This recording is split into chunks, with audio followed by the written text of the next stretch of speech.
Vamos abrir nossas Bíblias no livro de Gênesis, hoje começando o capítulo 3. Vamos sem demora para Gênesis capítulo 3. Hoje de noite continuaremos nossa série no livro de Atos, e hoje Mateus vai pregar no livro de Atos, orem por ele, preparem-se para ouvir com avidez a palavra do Senhor. Semana passada, ainda em Gênesis 2, nós falamos acerca da criação da mulher e da bênção maravilhosa que foi Deus ter feito as coisas como Ele fez. Hoje nós vamos falar sobre como as coisas vão mal, logo em seguida. Gênesis 3, de 1 a 7. Escute com fé a leitura da palavra do Senhor.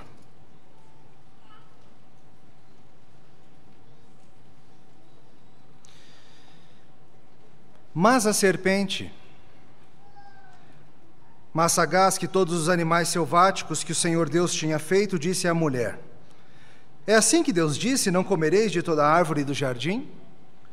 Respondeu-lhe a mulher: do fruto das árvores do jardim podemos comer, mas do fruto da árvore que está no meio do jardim, disse Deus, dele não comereis, nem tocareis nele, para que não morrais.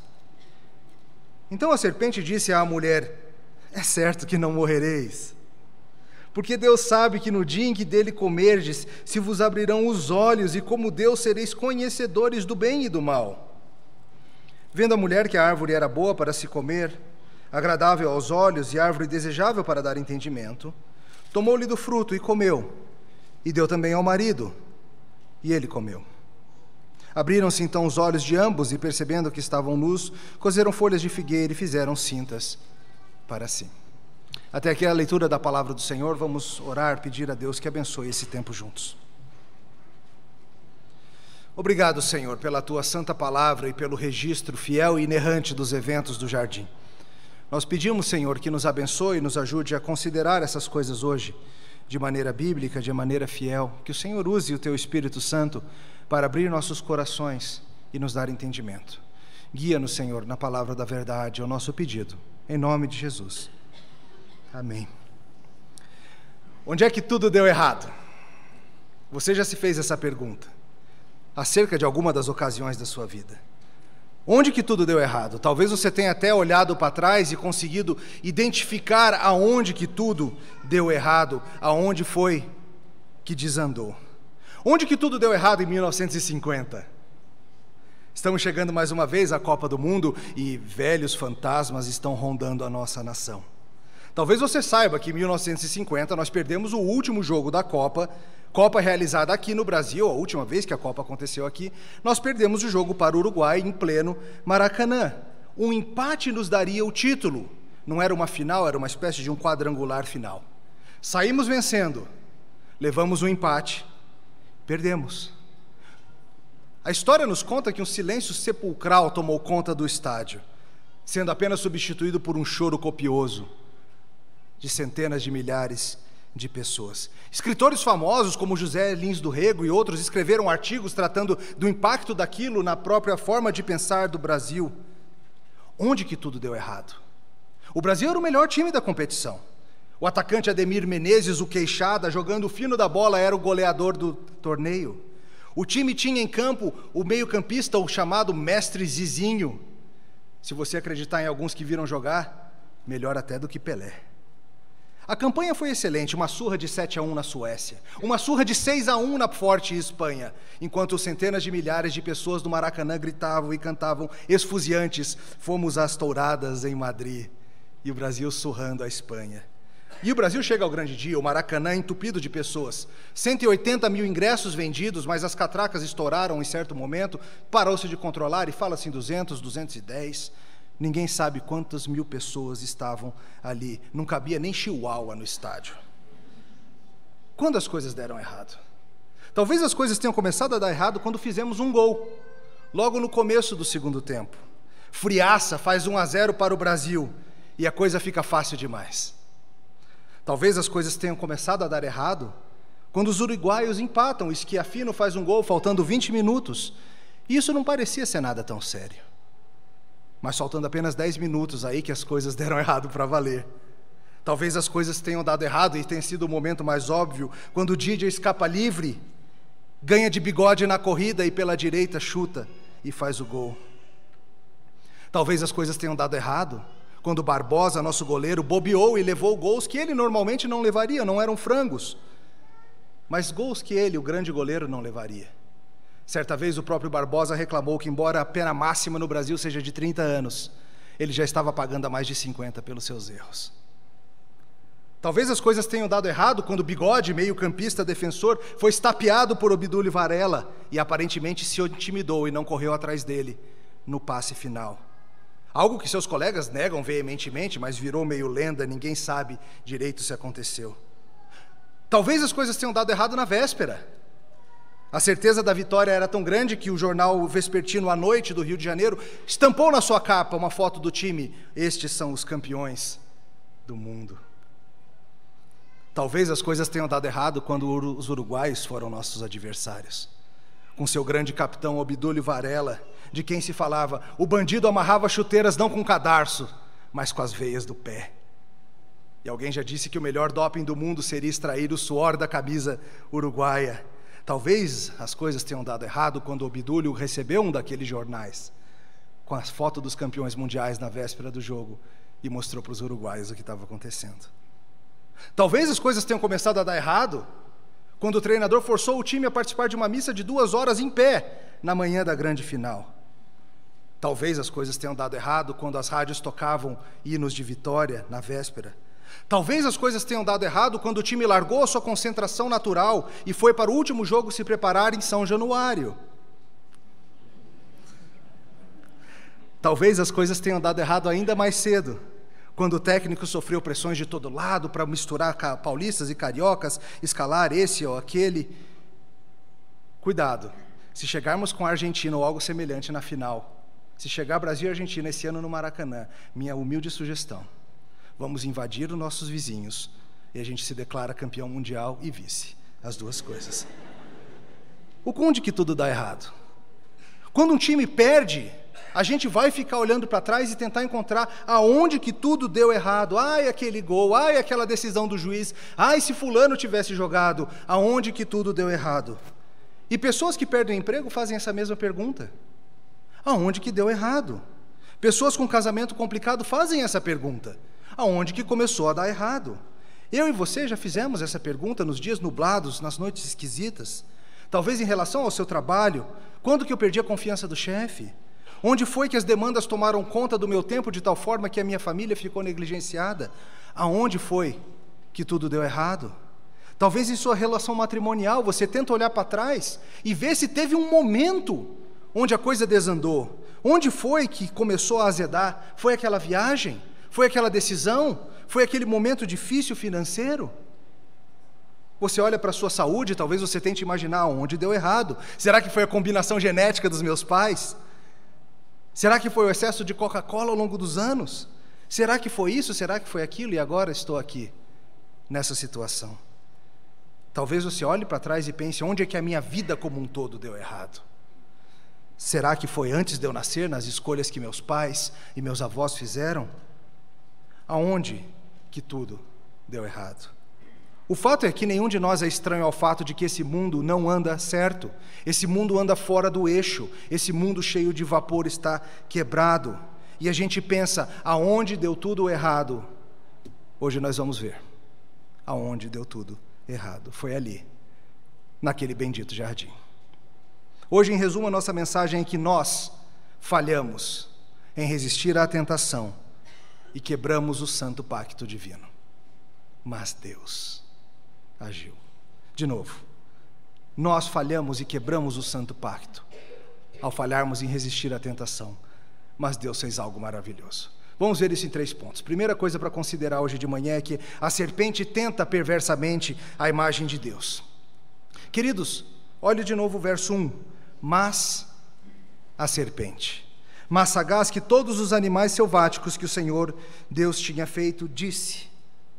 Queridos, há algo de podre no reino do Jardim do Éden.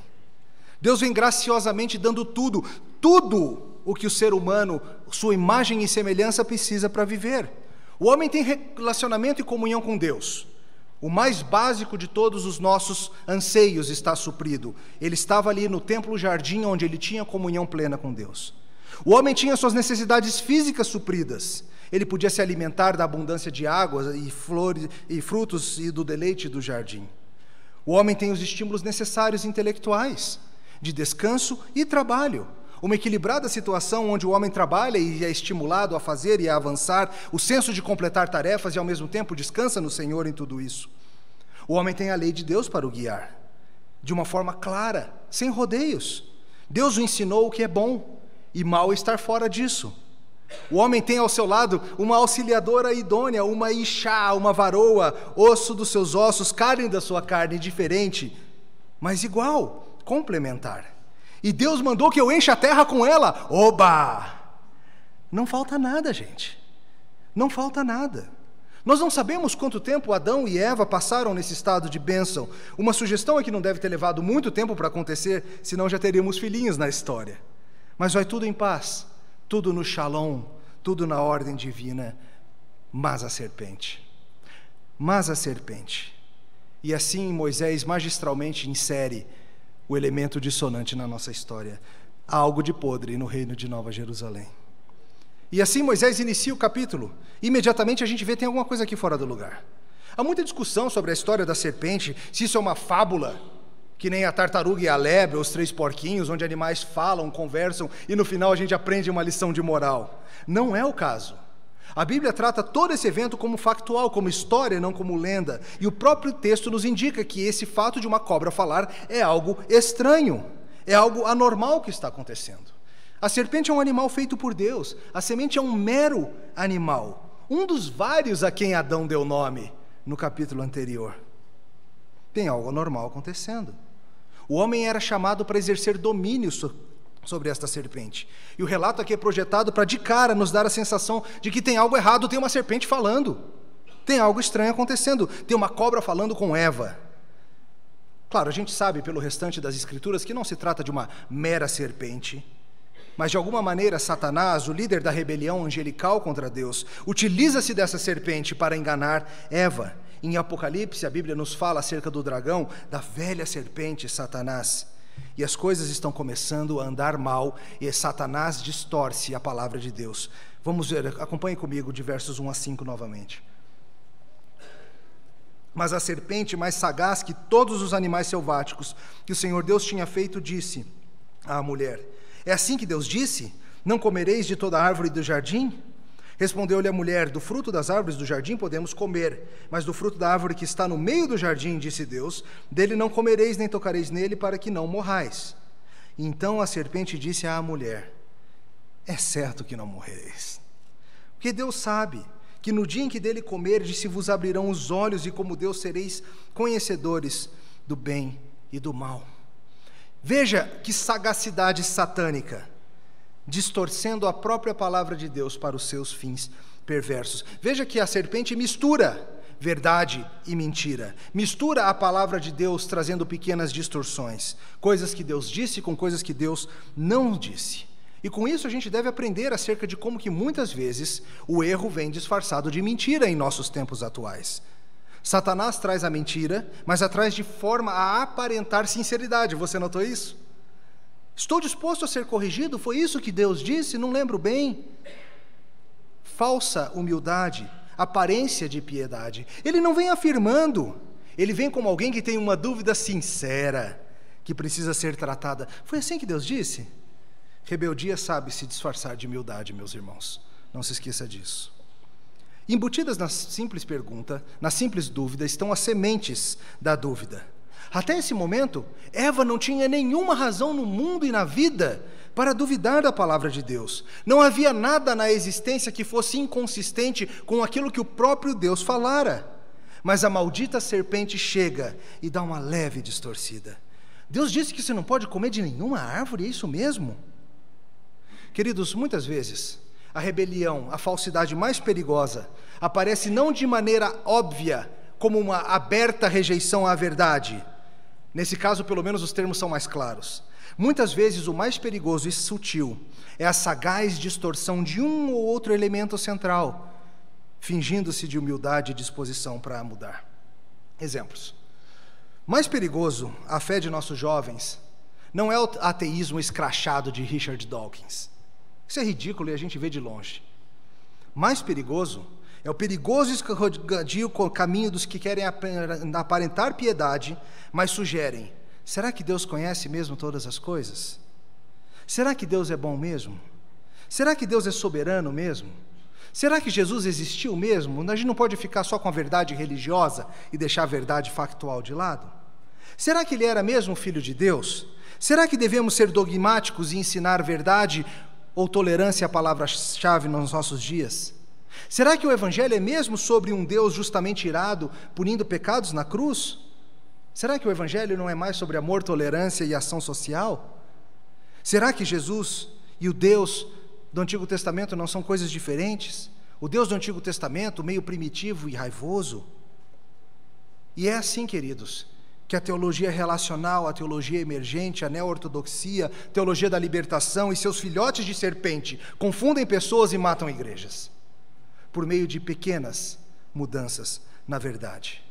Ou no mínimo confundem e geram a infertilidade de um cristianismo sem cruz, sem Cristo, sem condenação e sem céu. Veja bem, irmão, há espaço, é claro que há, para dúvidas legítimas, perguntas honestas e sinceras. Para isso há todo o espaço do mundo. O perigoso é a rebelião do coração se fingindo de curiosidade para ir aonde Deus não permite, se passando por humildade e distorcendo aquilo que Deus já disse claramente na sua palavra. Veja que nisso tudo a serpente insinua que a lei de Deus é contrária ao bem da humanidade. Olha que maldade que ela faz, veja a perversidade. A serpente lança dúvidas sobre as próprias intenções de Deus a nosso respeito. Ela ignora a abundante provisão maravilhosa de Deus e foca no que aparentemente, da perspectiva dele, é uma proibiçãozinha maldosa, petulante, egoísta. Para quê impedir vocês de comerem dessa árvore? Para quê? Depois de ter lançado dúvidas sobre a palavra de Deus e colocado agora dúvidas acerca do seu caráter, a serpente parte então para abertamente dizer que Deus não está sendo sincero. Não morrerás. Oh, Eva, você acreditou?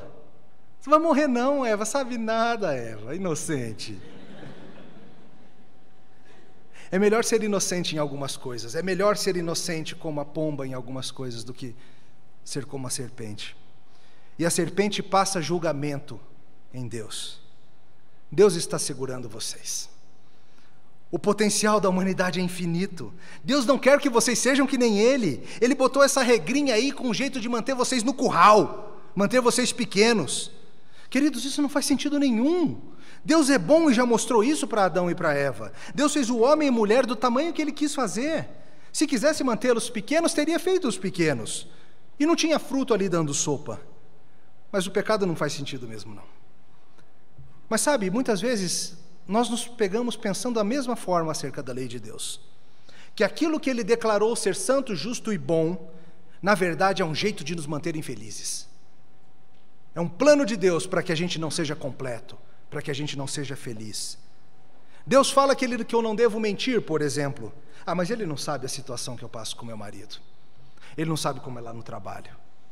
Se eu não usar de falsidade, serei infeliz e não avançarei na vida.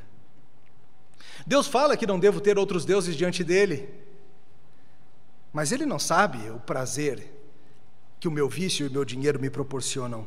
Dinheiro não traz felicidade, mas manda buscar. E a gente vai se enganando com essas coisas. Deus fala que não devo cobiçar a mulher ou as coisas do próximo. Ele deve estar querendo que eu não seja feliz, que eu me contente com pouco. Isso é opressão da parte divina.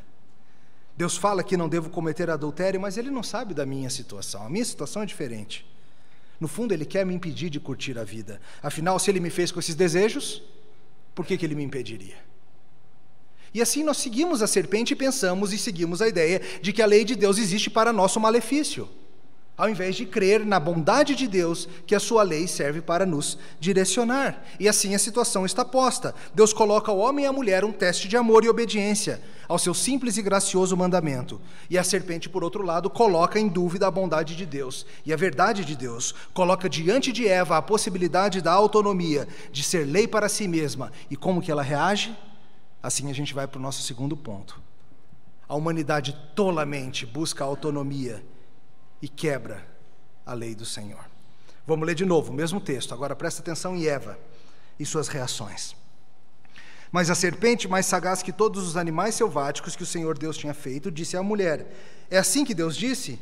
Não comereis de toda árvore do jardim? Respondeu-lhe a mulher: do fruto das árvores do jardim podemos comer, mas do fruto da árvore que está no meio do jardim, disse Deus, dele não comereis nem tocareis nele, para que não morrais. E assim vai. Queridos, Eva mostra diversos problemas na forma que ela reage ao trato com a serpente. Depois a gente vai voltar e pensar acerca de Jesus e como que ele lida com a velha serpente, mas note que no caso de Jesus, ele simplesmente usa a palavra de Deus contra a serpente. Ele não fica de conversinha, ele não acha que é algo a se perder tempo, bater papo com a serpente para ver o que ela tem a dizer. E veja no que Eva faz e no que Eva não faz alguns problemas. Queridos, de novo, tem algo claramente errado aqui. Animais não conversam, a serpente não é um animal falante. Mas a curiosidade da situação e as coisas intrigantes que a serpente dizem façam com que a mulher, ao invés de sair correndo de cobra, como seria o normal, fique ouvindo para conversar, querendo saber o que ela tem a dizer. A curiosidade não faz com que ela fuja ou que Adão intervenha. Ela quer dar ouvido à vozinha da serpente. E nós somos assim também, não somos? Nós sabemos no coração, lá na consciência, que tem algo errado na situação X, na situação Y, mas a gente gosta de ficar entretendo no coração os pensamentos indevidos. Eu nunca desviaria o dinheiro do caixa aqui da empresa, nunca faria isso. Mas é gostoso ficar imaginando o que eu faria com o dinheiro se eu fizesse. Eu nunca iria chamar essa colega para sair. Nós somos casados. Mas é bacana, sabe? Ficar imaginando como eu faria, o que eu diria, o que aconteceria. A gente dá espaço demais quando a gente se permite ficar conversando com serpente. Ela se permite pensar coisas que não devia. Ela entretém o pensamento de que Deus não é quem diz ser, que a sua palavra não é confiável. Ela deixa que a sugestão perversa da serpente tome conta do seu coração. A semente de morte está lançada e tem coração fértil para receber. E ela traz consigo leves distorções da própria ordem divina. Quando a serpente pergunta sobre o mandamento de Deus, veja que ela não responde com exatidão. Ela aumenta a restrição do que Deus havia dito. Ela fala: não pode nem tocar no fruto. A gente não deve inferir demais aqui do que está acontecendo. Talvez Adão, ao contar esse detalhe, tenha adicionado esse detalhe para Eva quando transmitiu o mandamento. Talvez ela esteja super enfatizando, como a gente faz às vezes para mostrar que conhece, a gente exagera. Talvez ela esteja simplesmente querendo ser mais rígida do que a própria lei exige. Ou talvez ela esteja exagerando a lei colocada sobre ela, como a gente faz quando a gente quer buscar um jeito de pecar. A gente exagera a exigência da lei. De novo, semana passada a gente falou com mais cuidado, mas veja, nas semanas passadas, a proibição aqui não é sexo, não é conhecimento, não é nada disso. É um teste simples projetado por Deus para que o homem obedeça seu Criador, por quem seu Criador é. É bem simples, Adão, é bem simples, Eva. Eu sou bom para vocês, eu sou seu Deus, eu sou seu Criador. Veja tudo que eu lhes dei. E eu quero que vocês aprendam obediência e lembrem que são criatura. E para isso eu vou botar um teste. Não comam dessa árvore. Se comer, vai ter morte. Mas Eva, veja de novo, verso 6. Vendo a mulher que a árvore era boa para se comer, agradável aos olhos, e árvore desejável para se dar entendimento, tomou-lhe do fruto e o comeu, e deu também ao marido, e ele comeu. Vendo que a árvore era boa para se comer, agradável aos olhos, desejável para se dar entendimento, deu ao marido e ele comeu. Queridos, essa tentação ela é multifacetada. O fruto é atraente para Eva, e veja que ele se torna atraente para Eva a partir do momento em que ela já deixou a interpretação divina de lado e está vulnerável à ideia do diabo. Quando ela viu com os olhos da descrença ao invés dos olhos de fé que Deus havia dado. Jesus falou para a gente guardar os nossos olhos, eles são a lâmpada do nosso corpo, o caminho para o próprio coração. Jó falou acerca de fazer um pacto com os seus olhos, para não olhar impuramente para as donzelas. Mas Eva olha agora com novos olhos, não com os olhos da fé, mas com os olhos da dúvida de quem não sabe se o seu Deus está falando a verdade. E ela nota algumas coisas. Primeiro, ela nota que a fruta é boa para se comer. A fruta tem em si a capacidade de prover o simples prazer físico que o nosso corpo deseja. Nós não somos estranhos a esse desejo, a esse ardor. Gula, bebedice, impureza sexual, tantas coisas estão ligadas precisamente a isso. É o que João chama numa das suas cartas de concupiscência, o desejo da carne. O desejo ardente que nós temos quando algo nos atrai num nível físico. Ao mesmo tempo, Eva nota que a fruta é agradável aos olhos, ela era admirável. Não era a única coisa agradável aos olhos no jardim. Tampouco era a fruta mais agradável aos olhos do jardim, mas era a fruta que ela não podia comer. E esse desejo do coração, de olhar e ver aquilo que você não pode ter, e fazer com que aquilo seja seu de alguma forma, está por detrás de enorme parte dos problemas de toda a humanidade. É o que João chama de concupiscência dos olhos. Esse olhar incontrolável, que te faz admirar e querer aquilo que não é seu. E aí a gente começa a entrar em coisas como consumismo, dívidas malucas, furto. Isso mata a gente. E Eva foi morta por isso. Mas Eva ainda tem uma outra dimensão dessa fruta. Ela vê que essa fruta é desejável para dar entendimento. Nisso tudo, Eva percebeu que a fruta lhe daria, de alguma forma, o que a serpente prometera: conhecimento, entendimento. Veja bem, ela já tinha conhecimento. Ela já entendia como a vida funcionava. Mas ela queria ver o mundo com os olhos da serpente. Não lhe bastava ver o mundo com os olhos de Deus. E a serpente conta a seguinte mentira: seja neutra, avalie por si mesma, seja autônoma, seja lei para si mesma, faça o seu próprio julgamento, não julgue como Deus está falando, não deixe ninguém te dizer como examinar a situação, examine você mesma. E claro, ao fazer isso, o que acontece? Eva não está sendo independente, ela está imitando a serpente. No fundo, só tem duas interpretações para esse mundo: a interpretação divina e a interpretação satânica. E Eva vê que ela vai adquirir alguma espécie de conhecimento e ela decide: vou investigar por mim mesma, vou deixar o caminho da obediência e vou seguir o caminho da tentativa e dar um salto no escuro por falta de fé. E ela tomou e comeu. E ela deu para o seu marido com ela e ele comeu. Você conhece bem esse momento, não conhece? Esse momento em que você está ali para fazer. Você está a ponto de ceder à tentação. E você está naquela luta interna. Seu coração te falando faça, seu coração te falando não faça. Aquela luta terrível interna que o apóstolo Paulo descreve em Romanos 7. Faço ou não faço? Sei que não devo. Não vou fazer. Acho que vou fazer. Não vou sim, vou fazer. E quando você vê, você já tomou o fruto e você já comeu. Oh, momento maldito, em que Deus é tratado como um mentiroso, em que a vida é com alegria trocada pela morte, em que os caminhos desaparecem da vista e nos vemos finalmente perdidos e nus. A verdade se disfarça de mentira e se revela um monstro na armadilha. Queridos, não é um mero comer de um fruto. A gente quer diminuir sempre o pecado. Mas foi só umzinho, será que Deus não exagerou?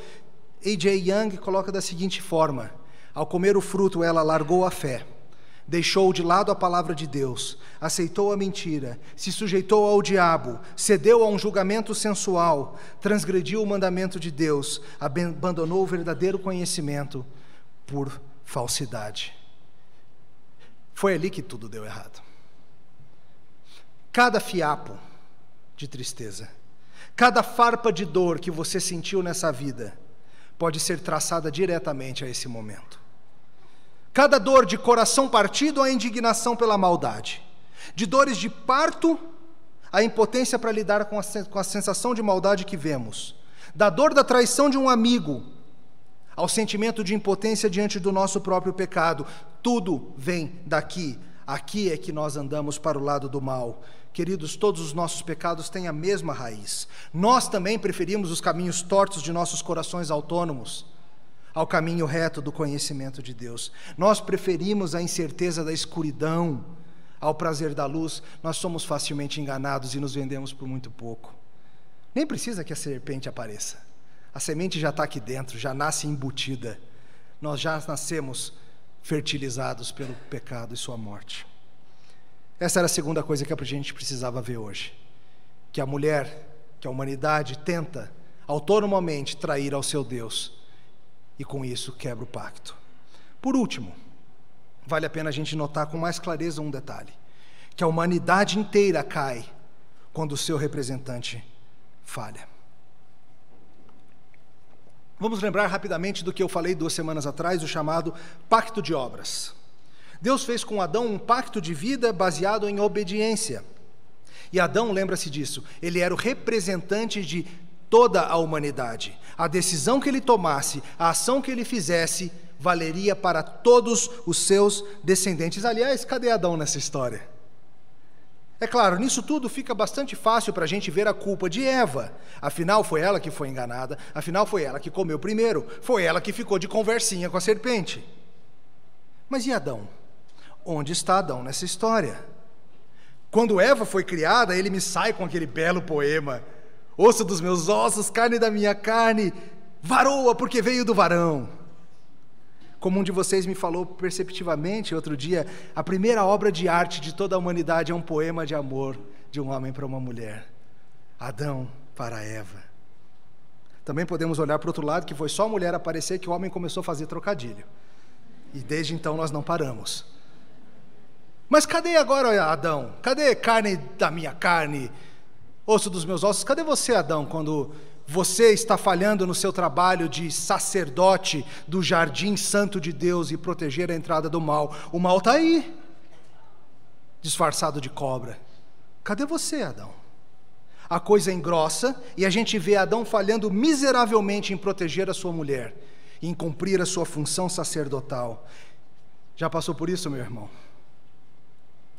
Quando a coisa engrossa e a gente falha. Aqui está nas entrelinhas, mas à medida que a história desenrolar, a gente vai ver mais claramente. Adão não é inocente nessa história. Mais adiante, quando Deus vem cobrar deles e conversar com eles sobre o que aconteceu, é de Adão que Deus cobra, porque Adão era o cabeça da família, ele era o representante, ele era o líder espiritual do casal e de toda a humanidade, e cabia a ele a proteção e o cuidado. A gente vem falando isso nas últimas semanas. Ele é o representante de toda a humanidade no pacto de obras, inclusive de Eva. E como marido, ele é o cabeça, líder espiritual do lar. O texto nos indica que Adão estava junto. A forma do verso hebraico, no versículo 6, sugere fortemente, a nossa tradução Almeida Revista Atualizada não pega tão bem, outras traduções em português pegam. A mulher comeu e deu também ao marido com ela, e ele comeu. O texto parece sugerir que Adão estava ali junto, que ele estava ao lado, que ele assiste a toda essa conversa de maneira impune, sem fazer nada. Ele simplesmente assiste. As formas verbais que a serpente usa para se dirigir são sempre plurais. Embora ela pudesse simplesmente estar falando acerca dos dois, o contexto parece indicar que ela está falando com os dois por meio de falar com a mulher.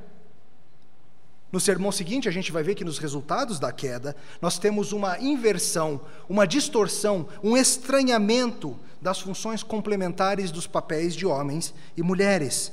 Mas veja desde já que a inversão da situação coloca-os numa terrível situação de vulnerabilidade. A serpente se aproxima da mulher. A serpente sabe muito bem quem é que é o representante diante de Deus, mas ela se aproxima da mulher, já distorcendo o que é o caminho normal. A mulher não estava lá quando Deus deu a ordem.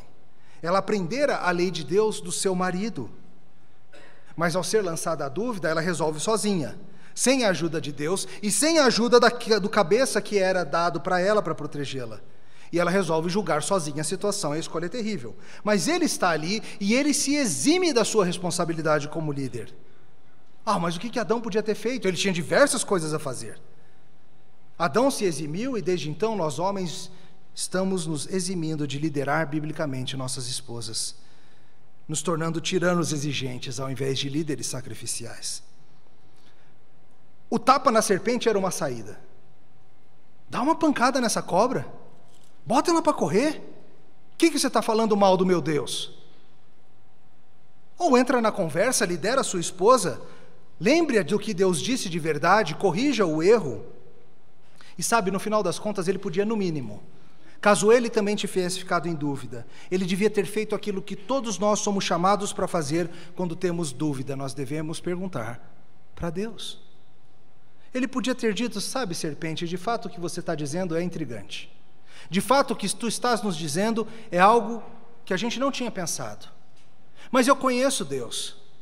Ele é bom. Ele vem aqui todo dia na viração do dia para conversar. Que tal a gente esperar um pouquinho e ele chega e a gente tira isso a limpo? Isso é o que o líder bíblico deveria ter feito. Mas não. Adão se omite. Usurpação feminina e omissão masculina são vistas de novo e de novo e de novo ao longo de toda a história das Escrituras, de toda a história da humanidade. O homem deixando de lado sua função de amar a esposa e liderá-la sacrificialmente como cabeça amoroso, e a mulher resistindo ao dever de submeter-se a ele em amor. E a gente vê essa situação e a gente olha e vê: puxa vida, Adão e Eva pisaram na bola feio. Sabe de uma coisa? Eu acho que se eu tivesse lá, eu acho que eu teria me saído melhor. Será que Deus não podia simplesmente ter tirado Adão e Eva? Ok, primeiro casal falhou, vamos tentar um novo casal. Aí falhou de novo, vamos tentar um novo casal. Vamos tentar um novo casal. Vamos tentar agora um povo inteiro ao invés de um casal. Vamos tentar isso ou aquilo, e Deus fosse fazendo tentativas. Queridos, nós não precisamos de uma segunda chance. O que você precisa nos problemas da tua vida, familiares, trabalhistas, financeiros, o que você precisa não é de uma segunda chance. O que você precisa é de um redentor. Você não precisa ter a oportunidade de falhar de novo, você precisa que alguém faça em teu favor aquilo que você não foi capaz de fazer. Espero que a essa altura da vida você já tenha se dado conta de que no lugar de Adão e de Eva, você não teria se saído melhor. Você experimenta isso toda semana, se não todo dia. Sempre que você se vê em tentação. E ao vermos essa situação desconcertante, devemos nos lembrar que há um homem que, embora tentado em todas as coisas, não foi vencido pela tentação. A tentação aparece todos os dias em nossa cidade, a tentação segue nos assolando, nos chamando para longe de Deus, para longe do caminho da verdade e da vida, para perto do caminho maligno da serpente. Mas a serpente estava lá. Queridos, esse terrível "mas a serpente" tem que ser contrastado com o triunfante "mas Deus", de Efésios capítulo 2.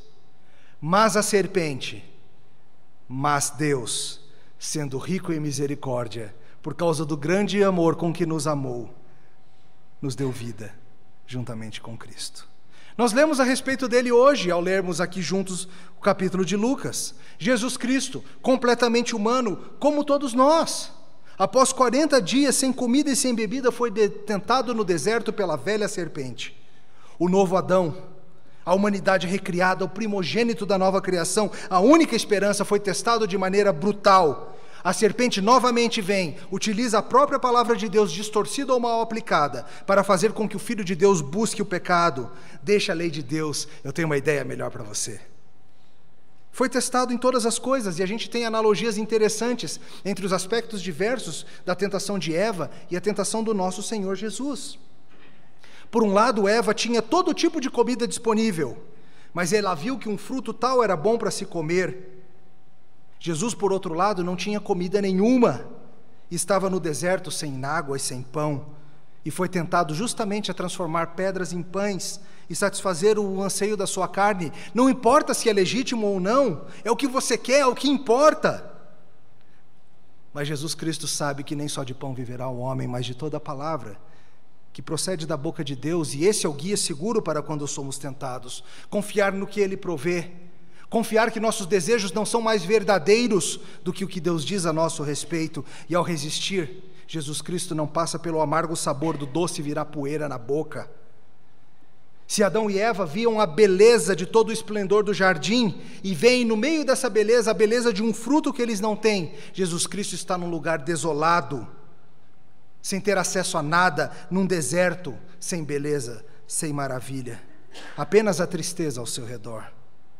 E a Ele é oferecido para que veja, para que seja tentado pelos seus olhos, A riqueza e a glória dos reinos desse mundo e a facilidade de tê-los imediatamente, bastaria ouvir a palavra da serpente e prostrar-se e adorar. Mas Deus, nosso campeão, triunfa em saber que culto é somente a Deus. E o bem supremo não está em nenhuma das coisas que meus olhos veem, mas naquele que nos é invisível e que nos ama, sem o vermos. E Ele nos suprirá tudo o que precisamos. E assim a gente vive. Se por um lado Adão e Eva buscaram fazer o caminho do próprio conhecimento e a busca pela verdade e o fruto proibido como alvo da vida, o Senhor Jesus, com um caminho infinitamente mais árduo diante de si, resiste à tentação de ser autônomo e de ser coroado e amado em Israel sem passar pela cruz, se jogando do templo e sendo amparado pelos anjos num grande espetáculo. Ele não cede ao orgulho da vida. Ele deseja, em obediência e submissão ao Pai, seguir o caminho posto diante de si, sabendo que tal caminho termina em sangue, lágrimas e carne rasgada. O caminho de Deus é o caminho certo. Resistir é tolice. E se tudo deu errado naquele jardim, ao olharmos a cruz parece novamente que tudo está dando errado, de novo. Mas não era não. Ali era o triunfo. Onde que tudo deu errado? Hoje nós falamos sobre isso. Falamos sobre de onde vem toda a história de dor, toda a história de morte, toda a história de sofrimento que se passa debaixo do sol. Mas nós vimos mais do que isso. Nós vimos que Jesus Cristo, o novo Adão, triunfa. Ele cumpre o pacto, ele resiste, ele derrota a velha serpente, nossa primeira inimiga. E ele se deleita em cumprir a vontade de Deus, mesmo que seja para a sua morte. Em poucos instantes vamos partilhar da ceia do Senhor, um lembrete maravilhoso de que Ele resistiu à tentação, quando nossos pais falharam. E a sua tentação levaria para uma cruz, para uma morte horrenda. E essa morte agora beneficia inúmeros filhos de Adão e filhas de Eva, por todas as eras, em todas as partes. E você não está mais fadado a ser como Adão e como Eva. Você agora já pode, meu irmão, minha irmã, aprender a resistir à tentação. Porque você morreu com Cristo, ressuscitou com Ele e está sendo conformado à sua própria imagem. Pelo pecado entrou a morte, mas pela obra de Cristo entrou a vida. E eu te pergunto, o que mais você precisa num Salvador? O que mais você que não é de Cristo gostaria de ter, que Ele não te oferece? Olha a sua vida. Você é incapaz de produzir a vida, você é incapaz de seguir a própria lei que você coloca para si mesmo. Mas eis um que é superior, e que é amoroso e é amável, e que fez tudo por ti. Quando o Brasil perdeu aquele jogo, em 1950, não só os 200 e tantos mil choraram no estádio, mas inúmeros choraram ouvindo no rádio, em suas casas por todo o Brasil. E numa certa casa, um garoto ouvia junto com seu pai, seu Dondinho, e vendo a tristeza do pai pela derrota, o garoto chamado Edson prometeu: fica triste não, pai, um dia eu ganho uma Copa para ti. Ganhou 3. Edson Arantes, do Nascimento. E hoje nós deixamos Adão e Eva aqui nessa situação terrível, tristes e envergonhados, coração despedaçado. E a pergunta é, será que nessa catástrofe infinitamente maior do que um mero jogo de futebol, haverá promessa de triunfo semelhante? Será que depois disso tudo alguém vai prometer, fica triste não, eu vou dar um jeito, eu vou ganhar onde a gente perdeu? Será que, por causa disso tudo que acontece, de uma maneira que não aconteceria se não houvesse a queda, conheceremos um campeão inigualável? Será que era tudo um plano? Oremos. Obrigado, Senhor, por Jesus Cristo. Nosso Senhor que triunfa onde falhamos. Nosso Senhor que resiste à tentação que nós não fomos capazes de resistir. Nosso Senhor que por meio da sua vida e sua morte coloca a nosso benefício a adoção de filhos, a justificação, a santificação, a glória de sermos teus. Nós te louvamos, Senhor, porque somos teus e nós confessamos nossa fraqueza, nossa pecaminosidade. Ao mesmo tempo pedimos, Senhor, ajude-nos. Ajude-nos a crescer. Ajude-nos, Senhor, a sermos mais fortes. Ajude-nos a imitarmos o Senhor Jesus por causa do poder dEle. e não sermos tão facilmente enganados pelas falsas promessas desse mundo. No nome dele nós oramos. Amém.